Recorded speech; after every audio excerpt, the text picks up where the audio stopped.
আমরা কি অন্যায় করেছিলাম এই জুলাই আন্দোলন করে? আমাদেরকে এভাবে পরিকল্পিতভাবে হত্যা করার চেষ্টা হয়েছে।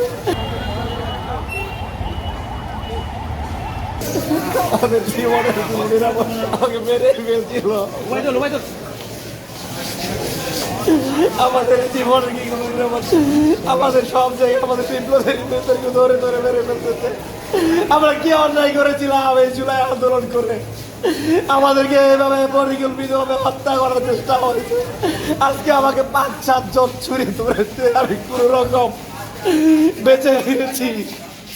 আমরা কি অন্যায় করেছিলাম জুলাই যোদ্ধারা? কি অন্যায় করেছিলাম আমরা? আমাদের কোনো নিরাপত্তা নাই। এই জুলাই গণঅভ্যুত্থান অভ্যুত্থানে অংশগ্রহণ করেছিলাম ফ্যাসিস্টের পতন ঘটানোর জন্য এবং পতন ঘটাতে সক্ষম হয়েছি। ফ্যাসিস্টের হয়তো বা বড় বড় লিডাররা দেশের বাইরে পদার্পণ করেছে বা লুকিয়ে আছে, কিন্তু এই যে শিষ্যরা বা ছোটখাটো নেতারা এরা এখনো আমাদের এই শহরে বর্তমানে আছেন। আমি কিছুদিন আগে আওয়ামী লীগ নিষিদ্ধকরণে একটি ঢাকায় সেন্ট্রালে প্রোগ্রামে বেশ কিছু স্লোগান দিয়েছিলাম।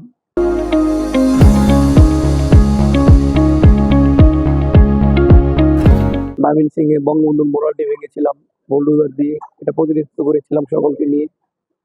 তার ধারাবাহিকতায় আজকে সকাল 11টা নাগাদ ব্রিজ মোড়ে 5-7 জন আমাকে ছুরি দিয়ে ধরে নিয়ে বিভিন্ন রকম পেটানো শুরু করে, তারপর ছুরি আঘাত করে এবং এক পর্যায়ে তারা বলে আমাকে মেরে ফেলতে চায়, বিভিন্ন রকম ভয়ভীতি দেখায় এবং বলে যে আমাদের কোনো অস্তিত্ব থাকবে না এই বাংলার মাটিতে।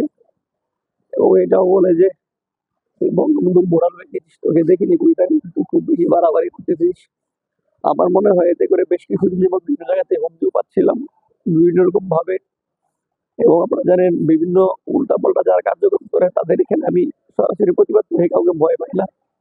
তার ধারাবাহিকতায় আজকে আমাকে প্রাণপণে মারার চেষ্টা করেছিল। মহান আল্লাহ তাআলার রহমতে এবং শুকরিয়ায় কোনো রকম জীবনটা বেঁচে আছে। তবু ভয় করি না, মরে তো অনেক আগে এগিয়ে দিচ্ছি। যখন জুলাই অংশগ্রহণ করেছিলাম যুদ্ধের, তখন মাথায় জাতীয় পতাকা বেঁধে যুদ্ধে অংশগ্রহণ করেছিলাম মৃত্যুর ভয় না করে। তো আমাদেরকে এইভাবে মেরে বা ভয় দেখানো কোনোভাবে যাবে না।